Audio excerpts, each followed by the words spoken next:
இந்த 520 அறிவிப்புகளை முக்கியமான அறிவிப்பு.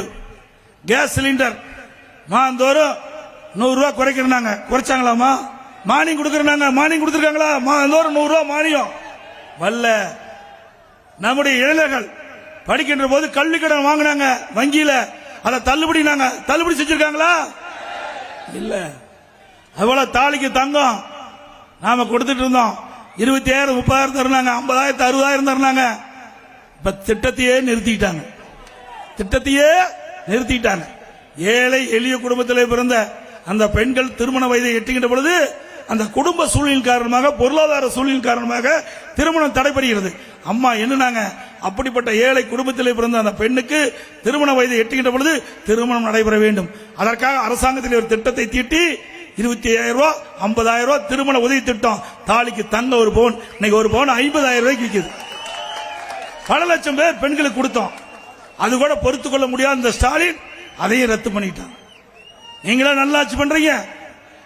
பார்த்து இதே புரட்சி தலைவி அம்மா அவர்கள் நாட்டு மக்களுடைய நன்மைக்காக போடப்பட்ட திட்டங்கள் அத்தனையும் ரத்து செய்த ஒரே கட்சி திமுக கட்சி. இதுவா எங்களுடைய ஆட்சி? இரண்டாட்சி. ஸ்டாலின் அவர்களே, உங்களுடைய ஆட்சியில பல்வேறு குளறுபடிகள் இருந்து கொண்டிருக்கின்றன. நீங்க பாத்தீங்களா, போதைப் பொருள் எங்க பார்த்தாலும் கஞ்சா வைக்காத இடமே இல்லை. எல்லாம் கஞ்சா போதையிலேயே இளைஞர்கள் மாணவர்கள் பாதிக்கப்படுறாங்க. அப்படி பாதிக்கப்பட்ட வாழ்க்கையை சீரழிந்து விடும். இந்த கஞ்சா போதையில் தான் கொலை கொள்ளை திருட்டு வழிப்பறிவு எல்லாம் நடக்கிறதுக்கு காரணம் இந்த கஞ்சா போதை. தடுத்து நிறுத்த வேண்டும் என்று நான் பல முறை சட்டமன்றத்தில் பேசினேன், பல கூட்டத்திலே நான் பேசினேன், ஊடகத்தின் வாயிலாக தெரிவித்தேன், நம்முடைய பத்திரிகையின் வாயிலாக தெரிவிக்கப்பட்டது, அறிக்கையின் வாயிலாக தெரிவித்தேன். இன்னும் கேட்கல. இன்னைக்கு தமிழ்நாடு போதைப் பொருள் நிறைந்த மாநிலமா காட்சியளிக்கிறது. ஆக இது தொடர்ந்தால் நம்முடைய குழந்தைகள் எல்லாம் யாராலையும் காப்பாற்ற முடியாது. போதைக்கு அடிமையாகி நம் கண்முன் சீரழிகின்ற நிலையை பார்க்க வேண்டுமா? இதற்கெல்லாம் தடுத்து நிறுத்த வேண்டிய நேரம் இந்த தேர்தல் நேரம்.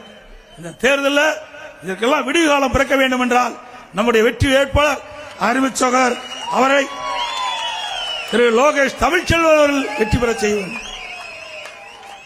நம்முடைய சட்டப்பேரவை முன்னாள் தலைவருடைய மகன் பல ஆண்டுகாலமாக அரசியலே இருக்கிறார். அவருடைய தந்தை புரட்சி தலைவர் எம்ஜிஆர் காலத்தில் சரி, அம்மா காலத்தில் தொடர்ந்து பல்வேறு பதவியில இருந்து இன்றைக்கு இந்த உயர்ந்த நிலைக்கு வருகிறார். அதே அப்படிப்பட்ட தாழ்த்தப்பட்ட சமுதாயத்தில் இருந்தாலும் மக்களுக்கு சேவை செய்வதிலே முதல் ஆளாக இருந்து கொண்டிருக்கின்ற அவர் குடும்பத்தைச் சேர்ந்தவர் தான் நம்முடைய லோகேஷ் தமிழ்ச்செல்வன். இவரை ஏற்று போட்டியிடுகின்ற வேட்பாளர் திமுக வேட்பாளர் எப்படிப்பட்டவர்? ஆட்சி பொறுப்பேற்றின் போது கண்ணுக்கு தெரியாத காட்டில் கூட ஊழல் செய்த ஒரே மனிதர் திரு ராஜா.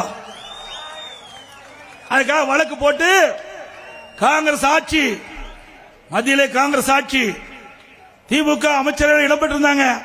அந்த காலகட்டத்திலே இந்த 2G ஸ்பெக்ட்ரம் ஊழல 1,72,200 கோடி ஊழல் செய்தாக காங்கிரஸ் அமைச்சர், காங்கிரஸ் அமைச்சரவை, காங்கிரஸ் கட்சி சேர்ந்த பிரதமர், அந்த அமைச்சரவையிலே திமுக அமைச்சராக இருக்குது. அந்த காலகட்டத்திலே கைது செய்யப்பட்டு சிறைகளை அடைத்தவர் தான் இன்றைய நபர். திகார் ஜெயிலே இருந்தார் திரு ராஜா அவர்களும் திரு கனிமொழி அவர்களும். இப்ப அந்த வழக்கை தூசி தட்டி மீண்டும் தொடருது. ஆக அப்படிப்பட்ட ஒருவரை நம்முடைய வேட்பாளர் எடுத்து போடுகிறார். அவருக்கும் இவருக்கும் நீங்கள் சீர்தூக்கி பாருங்கள். ஆகவே ஊழல் புரிந்த ஒருவர் இங்கே நிற்கின்றார், ஒரு தூய்மையான ஒருவர் நிற்கின்றார். எந்த தராசில் இடம் போட்டா யார் சிறந்தவர் என்பதை நீங்கள் இடம் போட்டு தேர்ந்தெடுங்கள். நல்லவர் வல்லவர் சிறந்தவருக்கு ஒரு வாய்ப்பை கொடுங்கள். ஊழல் செய்தவருக்கு மீண்டும் வாய்ப்பு கொடுத்தால் மீண்டும் மீண்டும் ஊழல் செய்து கொள்ளையடிப்பில் தான் லட்சியமாக இருந்து கொண்டிருப்பார்கள். அவர்களுக்கெல்லாம் முடிவு கட்டுள்ள தேர்தல் நாடாளுமன்ற தேர்தல் என்பதை நேரத்தில் சுட்டிக்காட்டி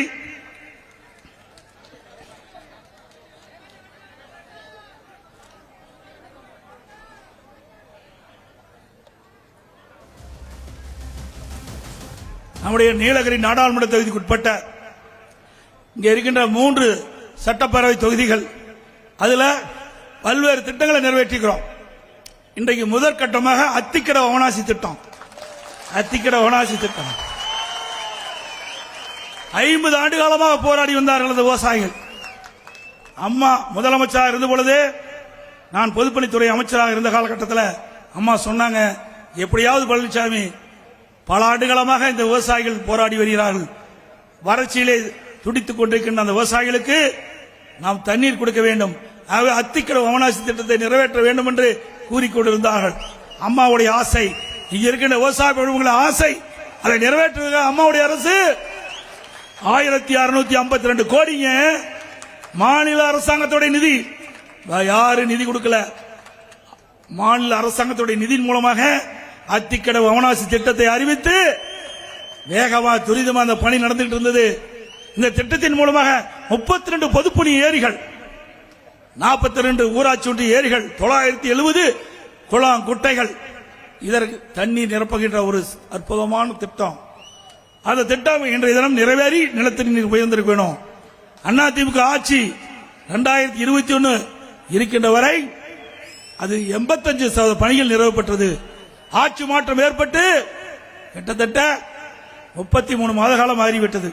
இந்த 33 காலத்தில் 33 மாத காலம் திமுக ஆட்சியில அந்த 15% நிறைவேற்றல. இதனால அந்த திட்டம் முழுமை பெறல.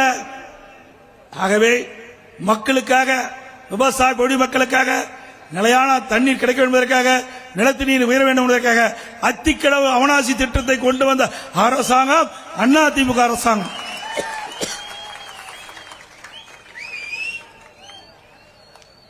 இதனால ஈரோடு மாவட்டம், திருப்பூர் மாவட்டம், கோயம்புத்தூர் மாவட்டம் 3 மாவட்ட விவசாயிகள் பொதுமக்கள் இன்றைக்கு பயனடைகிறாங்க.